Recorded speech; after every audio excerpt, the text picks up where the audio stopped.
All right. Yeah, where do we start yesterday? Let's start with that briefing. It was, and I've been to a lot of them since started covering the White House under Robert Gibbs and Jay Carney and Josh Earnest and now Sean Spicer. And boy, it was red hot yesterday because there was so much big news to talk about and so little the White House wanted to talk about. It started, first of all, which I consider an insult to our intelligence.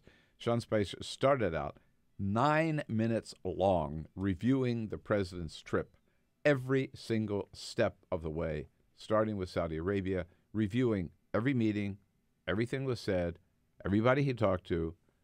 He even quoted, get this, he quoted Newt Gingrich and the president of Egypt, al-Sisi, as to what a great success the visit to Saudi Arabia was. Now, there are two sources.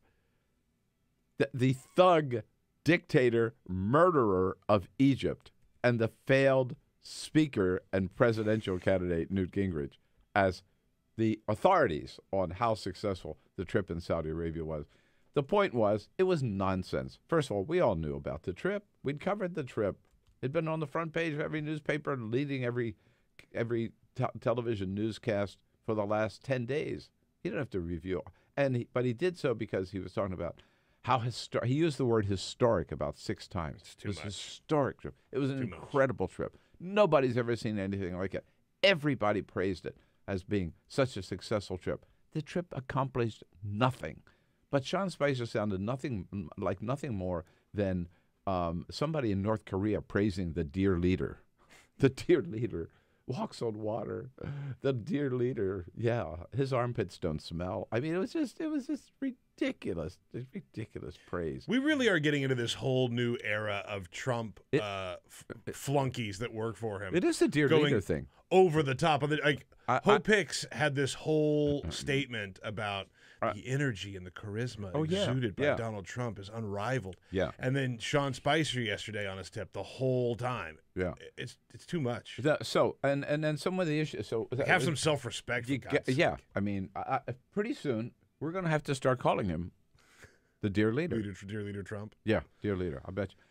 And then when it got into the substance of the issues, again, Sean Spicer just skating around everything. First of all, on the big news, which is that the president's son-in-law, Jared Kushner, had these back-channel meetings with the Russians, as we discussed yesterday, to set up a back channel, and he's going to have to testify that. And the FBI is looking into that, and he's going to have to testify on that before the Senate and the House Intelligence Committees.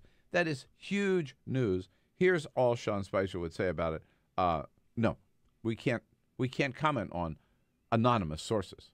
I'm not going to get into what the president did or did not discuss, but what your question assumes is a lot of facts that are not substantiated by anything but anonymous sources that are so far being leaked out.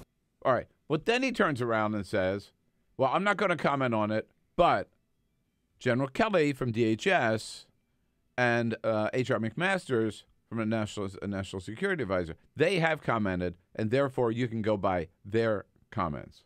Secretary Kelly and General McMaster have both discussed that in general terms, back channels are an appropriate part of diplomacy. Well, so in other words, it did happen. See, it depends on which answer you want. It did happen, and it's okay, or there's no evidence that it did happen, therefore I'm not going to comment. That's the problem with this White House. They can't get their story straight. They can't get any story straight. And the fact is, nobody has denied they cannot that Jared Kushner has these meetings. Kushner himself has admitted he had these meetings. Ambassador Kislyak has acknowledged he had these meetings, and we know that the FBI is investigating this as possible evidence of collusion with the Russians, and so they're in a bad place on this. Then it gets to how about the war with Germany, right? Here, President Trump, as we know, he pissed off the NATO leaders when he wouldn't endorse Article 5, the mutual defense article, the heart of the NATO agreement. He wouldn't agree with all of the rest of the NATO leaders about reaffirming their commitment to the Paris Accords. He insulted them because he said they weren't paying enough money, and he attacked Germany over there for being a bad trade partner with the United States. So ask Sean Spicer. And then Angela Merkel, of course, came out and said, well, one thing we learned from Donald Trump is we can't count on the United States anymore. We're going to have to do it on our own. We got a guy who has just ruptured 70-plus years of partnership and friendship and strategic cooperation with our strongest European allies. So Angela Merkel saying that's the new reality. Sean Spicer asked about that yesterday. He again, you can't believe that he would even make this statement. Here he is. I think the relationship that the president has had with Merkel, he would describe as fairly unbelievable. They get along very well. He has a lot of respect for her. They continue to grow the bond that they had during their talks in the G7. No, what's unbelievable is that Sean Spicer would even say that. I mean, Angela Merkel came out again yesterday after Donald Trump's latest tweet. So Trump, here's how good their relationship is. Here's what Donald Trump tweeted out yesterday, quote, "We have a massive," all caps, "trade deficit with Germany. Plus they pay far less," all caps, "than they should on NATO," all caps, "and military. Very bad for U.S. This will change." Yeah. That's how good the relation he's making the relationship with Germany. Yeah, this is the same language that he used against China during the campaign, right? Remember?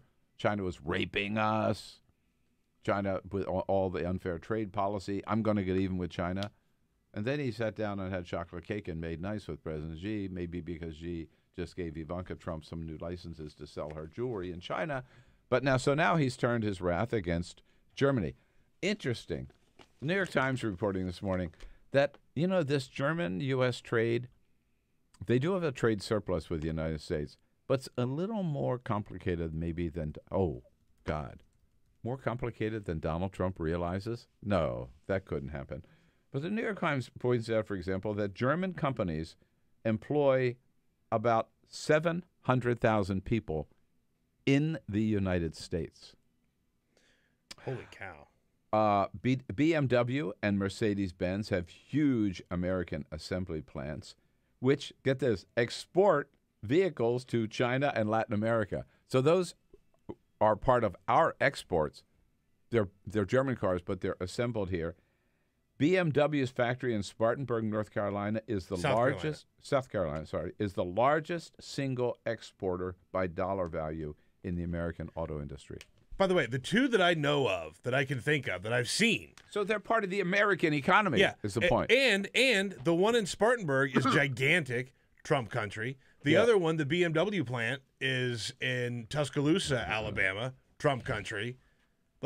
Okay, so let's get rid of those jobs in South Carolina and These Alabama. are California plants that we're talking about. Yeah, that'll really help. So again, Donald Trump, for many reasons, this new war on Germany, war on NATO, is not working. And then we get to the question of how's the communications team doing down there, Sean Spicer, now that the communications director, who was brought in to straighten things out, Mike Dupke, has resigned. I never heard of him the whole time he was there, but he was this is very important. His resignation. He was brought in at the very beginning, remember. Reince Priebus comes in. They couldn't decide who they're going to have for press secretary. They toyed with the idea of Laura Ingraham or Kimberly Guilfoyle or somebody from TV. And instead they brought in Sean Spicer, who is the communications director for the RNC. I'm not saying he's done a great job. But then they made him communications director and press secretary. Well, then they said, well, he couldn't do both jobs. So they brought in this guy, Mike Dupke, and said, okay, you are going to be the communications director. That's about 3 months ago. We haven't heard from him since. But the idea was, again, they're going to bring a grown-up, an outsider, a guy who had some connections with the establishment, who was going to show that this wasn't just a bunch of rogue operators around the Trump campaign that was running things now, They had somebody who was really experienced. He was close to Karl Rove. He was close to the Republican establishment. We never heard from him for 3 months, and yesterday he resigned, which just proves again that that's all they are, is a band of rogues. They don't know what they're doing, and they haven't reached out to anybody who has any experience in government to help them run the show. So Sean Spicer actually tries to tell us yesterday that Donald Trump is very, very happy with what's going on. The president is very pleased with his team, and he has a robust agenda, as I've just outlined, that he looks forward to working with Congress to get done to achieve results for the American people. Yes. But then, Spicer added, the problem is he's frustrated with all the fake news. At which point, this is where it totally blew up. At which point, Jim McMaster from CNN said, "What fake news?" And Sean Spicer kind of looks at him and says, "What?" He says, "No, give us an example."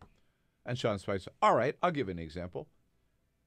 This whole trip, they get to Sicily, and the Italian prime minister is speaking, and Donald Trump makes a gesture. Do we have that, Jamie? No. Donald Trump makes a gesture, which a BBC reporter got a little video of that and said it looked like Donald Trump was not being respectful to the Italian prime minister. That was Sean Spicer's example of fake news. And Peter Baker from the New York Times, and everybody went, "What? All that trip, that whole trip?" Peter Baker from the New York Times jumped in and said, the briefing just went out of control. Peter Baker says, wait a minute. There was 9 days of front-page coverage of everything the president did, everything the president said, all positive stuff on television, in the newspapers, on the radio. And you pick out that one little thing, and you say, that proves about all the fake news that's going on? And then Sean Spicer said, you asked for an example, I gave you an example. It went back and forth and back and forth and back and forth. And that's all he could come up with to substantiate all these tweets from Donald Trump and all these complaints about fake news all this time from the Trump White House and from Fox News, which is fake news. That's all they could come up with yesterday. And then so reporters were badgering him about it. Chip Reed from CBS got into it. Everybody was shouting out. And at which point, Sean Spicer just abruptly said, I've had it. I'm out of here. Thank you guys very much. I appreciate it.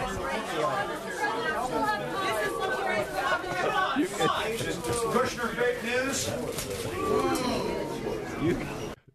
You could hear everybody, including myself, say, whoa, get back here. Please calm down. Yeah. And then Jim McMaster, again, you could hear him there from CNN saying, is Kushner fake news? Right. I mean, Kushner fake news.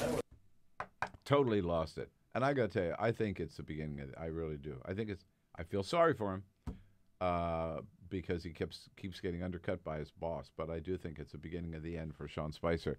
And he showed yesterday that he just can't handle it. And he certainly cannot stand the heat. And, you know, the famous words of Harry Truman, in the White House, if you can't stand the heat, get out of the kitchen.